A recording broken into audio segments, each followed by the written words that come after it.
और इस सृष्टि का पहला संविधान है जिसका नाम है मनुस्मृति। अब आजकल तो मनुस्मृति पे बड़ा बवाल चल रहा है।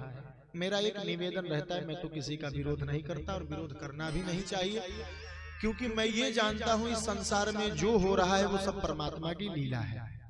हर युग में राक्षस और अच्छे लोग रहे हैं, तो इस युग में भी रहेंगे। पर मेरा इतना निवेदन जरूर रहेगा कि किसी भी किताब में सब बातें सबके लिए नहीं लिखी होती है। जैसे भागवत जी ही हैं, इसमें कुछ धर्म सन्यासी के लिखे हैं। अब हम तो सन्यासी हैं नहीं, तो उस धर्म से हमें क्या लेना देना, हम जानकारी के लिए पढ़ लें। हमें तो इसमें से जो गृहस्थ का धर्म है उसी को अपनाना चाहिए। उसी प्रकार अगर मनुस्मृति में कुछ बातें लिखी गई हैं तो वो उस समय का संविधान था। जैसे आज संविधान बनता है और रोज संशोधन होता है, उसी प्रकार उस समय जो जैसी जरूरत रही उस समय लिख दिया गया, और आज आप उसको संशोधन कर लीजिए।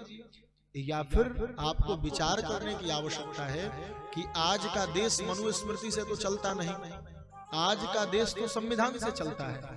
तो हमें मनुस्मृति अध्ययन के लिए पढ़े, ना कि विवाद के लिए। ऋषियों ने जो लिख दिया है, अच्छा एक उदाहरण देता हूं।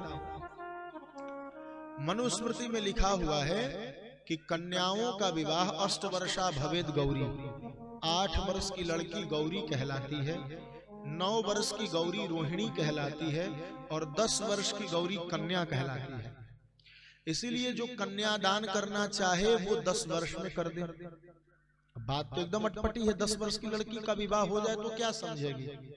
परंतु जो लोग इस पे प्रश्न खड़ा कर रहे हैं उन्हें पहले गुरु के पास बैठ के सोचना चाहिए कि आचार्यों ने स्पष्ट आदेश दिया है कि कलयुग में मनुस्मृति नहीं मान्य है, कलयुग में पराशर स्मृति मान्य है।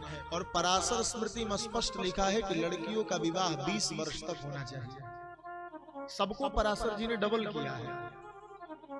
कलयुग में पराशर जी ने लिखा है कि सतयुग में लोगों का प्राण उनके हड्डियों में था, चमड़ा काट लीजिए, मांस काट लीजिए, फिर भी लोग जीवित रहते थे। त्रेता में लोगों का प्राण मांस में आ गया, द्वापर में लोगों का प्राण चमड़े में आ गया, और कलयुग में लोगों का प्राण अन्न में है। आप खाना छोड़ दीजिए, आप मर जाएंगे। कुछ न कुछ आपको लेना पड़ेगा, सेव लीजिए, पानी लीजिए, दूध लीजिए, बिना कुछ लिए आप कलयुग में नहीं जीवित रह सकते। आप सोचेंगे कि हम 100 वर्ष बिना खाए रह जाएं, 10 वर्ष नहीं रह पाएंगे, मर जाएंगे, क्योंकि कलयुग में प्राण अन्न में है। तो हर युग के लिए अलग अलग स्मृतियां हैं और उसी के अनुसार हमारा जीवन होना चाहिए।